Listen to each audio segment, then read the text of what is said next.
Anyways, ito, alamin ninyo kung paano nakatakas ang galing. Tandaan ninyo, maximum security compound. Maximum security, ibig sabihin, yung pinakatodo na klase ng paghihigpit o seguridad sa mga nakakulong dyan sa Bilibid ay nandoon. Tingnan nyo kung paano siya nakalabas. Para lang daw siyang naglakad sa luneta. Mala eksena sa pelikula ang ikinuwentong pagtakas sa Bilibid ng inmate na si Michael Catarroja dahil sumabit daw siya sa ilalim ng truck ng basura para makalabas. Mahigit isang buwan din siyang nawala at inakala pang sa kanya ang butong natagpuan sa loob ng Poso Negro ng Bilibid. Ngayon, balik Bilibid na po si Catarroja habang tuloy ang investigasyon sa kanyang pagtakas. At yan po ang tinutukan live ni John Francisco. Ito lang, yung pag ginawa talaga nitong mamang to is a blessing in disguise. Bakit? It exposed a lot of things that's happening in Bilibid. At na-expose din lahat ng mga na-expose na wala pong coordination na matino ang Bucor at si SOJ Rimulya. Nabisto na ang daming kabulastugan ni Angie Bautista. Nabisto na incompetent si Katapang at puro drama lang. At nabisto na walang kakwenta-kwenta yung security ngayon dyan sa Bilibid. Sabi ko nga sa inyo, pinatanggal nila si Bantag dyan sa Bilibid kasi sobrang higpit. Mantakin mo, nung pumalit si Katapang, sobrang luwag. Itong mamang to, naglakad lang daw siya palabas ng Bilibid. As in. John?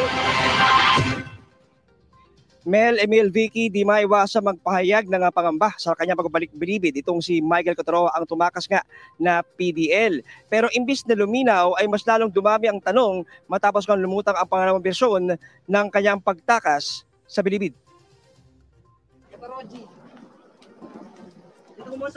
Nagulat daw ang pulisya sa karagdagang detalyeng nakuha nila mula sa puganteng si Michael Catarroja kung paano siya nakatakas sa Bilibid ng ma-inquest ng pulisya kaninang umaga. Ngayon, iba na naman ang kanyang senaryo na sumabit siya sa truck ng basura. Pero matipid sa pagsagot sa tanong ng media si Catarroja kung paano niya ito naisagawa at kung meron ba siyang kasabwat. Kayo daw sir ay nakatakas sa pagkapit sa ilalim ng truck. Totoo ba ito sir? Opo. Meron ka bang kasama na nagturo nun? O ikaw lang nakaisip nun? Ako lang po. July 15 pa nang mapaulit na nawawala si Catarroja at matapos ang higit isang buwan, muli siyang naaresto sa bahay ng kanyang kapatid sa Angono, Rizal kahapon. Na-convict si Catarroja sa kasong paglabag sa anti-fencing law at may nakabingbing kasong carnapping. Nang tanungin namin kung bakit siya tumakas. Yung salitay sa ako. Bakit? Ay ako taya sa kwento ko yung salitay ko sa akin Mali yung sentensya? Opo, taya sa kwento ko. Bakit? Iniis ako, umaalaya pa ako, hindi.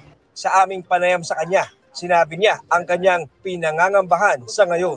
Ngayon ulo kung bumalik sa Bilibid kasi bumamakay ko nun Bakit mo nasabing baka mamatay ka sa Bilibid? Ako. Baka galit sila yung mga tao doon? Opo. Galit? Opo. Dahil? Galit ko sila sa akin lahat Dahil tumakas ka? Opo. Ngayong hapon. So ayaw niya nang bumalik sa loob kasi nga ang daming galit sa kanya doon. Bakit? Pantakin mo, na-expose na ang sarap-sarap ng buhay ng mga preso. Meron silang bilyaran, meron silang mahjong, meron silang tawag dito, buhay na baka. Mga kinakain nila doon, na nakakapagkatay sila doon. Nabisto mga bossing yung excuse me po. Nabisto yung kanilang delivery na droga. Nabisto na sila ay, "Oy, Banatbay, how are you? How are you, Banatbay? Kamusta? Sino attorney? Sino attorney yan? Sikat ba yung attorney? Ay, bigay po kayo kay Banatbay, ha? So, ang dami-dami na expose na may party, na pumapasok na daw yung mga tilapia, na ayan na, may mga nakakatulog na daw dyan na mga May mga natutulog na daw dyan ng mga jowa-jowa nila. Na-expose na si Angie, nagbuo ng Spice Girls dyan sa loob. Na si Angie ang batas sa New Bilibid Prison. Na si Katapang papasyal-pasyal lang, wala talagang alam. Ang daming mga rito, ang daming mga talaga namang nabisto at kumalat na mga kabulastugan nila dahil lang sa ginawa ng mamang to. Ngayon, ito na. Ibabalik siya sa loob ng kulungan. Magbilang kayo. Mawawala ulit yan. Pero this time, sa langit nyo na makikita yan. Tama, pati GCash, nabisto dyan. Na yung magjowa at saka yung kanilang kumikitang kabuhayan na dumaan sa bidding pero wala namang kontrata. Napakadami mga bossing na mga kabulastugan na napisto dahil sa mamang to. Kaya magbilang kayo. Matagal na yung 1 buwan na makikita nyo pang buhay ito. Kung ito man ay hindi patayin nung kanyang mga kasamahan dyan sa loob, sigurado ako, biglang-bigla na lang babangungutin to. Namatay yung si Kataroha sa bangungot. Hindi. Sigurado yan. Lisa Kawakami, maraming salamat. Good evening sa lahat ng mga banateros. God bless you. Konbawa, arigato. May pumapasok na mga hardware. May pumapasok na mga bakal-bakal na bawal dahil syempre gagawa sila ng armas. Kaya lang, may pumapasok na alak. Ay, grabe. Rebecca Ogata, thank you very much. God bless you and more blessings for you. Salamat sa iyong tulong sa Banateros Brothers. You're amazing. From Bangsamoro, si Ali Asgar Sulaiman, mabuhay. Kaya ewan natin kung ano mangyari rito kay Kuya. So ito, ang sinasabi niya rito is, siya daw ay sumabit sa ilalim ng truck. So ibig sabihin, kung totoo yung sinasabi nito ni Kuya, ibig sabihin talaga, yung truck na yun, hindi chine-check ng mga Bucor officers, mga jail guard, hindi chine-check yung truck, hindi chine-check kung yung nilalagay sa truck, basura ba talaga yun?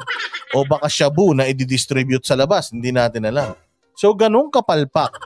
Maximum security na to ng naturingan pero yung maximum security nila, Diyos mio, sabi nga siguro talagang pagtatawanan tayo ng ibang bansa. Bakit? Yung unang-una sa lahat, yung itinalaga nilang terorista natin, nagbudots lang, terorista na.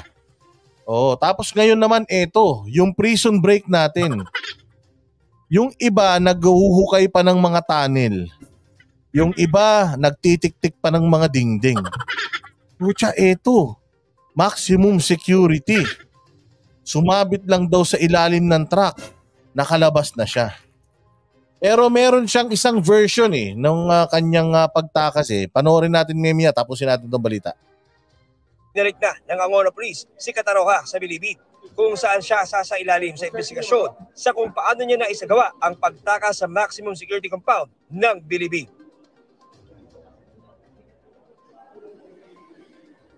Vicky, isa sa mga sesentrohan ng investigasyon ng Bucor ay ang eksaktong petsa ng pagtakas nitong si Kataroha.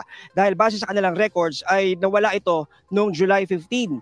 Pero ayon sa pahayag ni Kataroha kay Police Lieutenant General Armamento ng Southern Zone Command ng PNP ay July 7 daw siya nakaposlit papalabas. Ibig sabihin late ng isang linggo. July 7 pa siya nakalabas tapos July 15 lang nila nalaman na wala. Nako, Diyos mio. Bilangin nyo ngayon yan. Baka mas marami pang wala dyan. Ng NBP. Yan ang litas mo narito sa mga diba? Yung isang balita, tingnan natin yung una niyang statement. Kung paano siya nakalabas. Sabi niya ngayon dito, siya ay sumakay sa truck. Pero itong una, mas nakakatanga. Itong unang sinabi niya yun, nakakatanga. Nagpanggap daw siyang dalaw.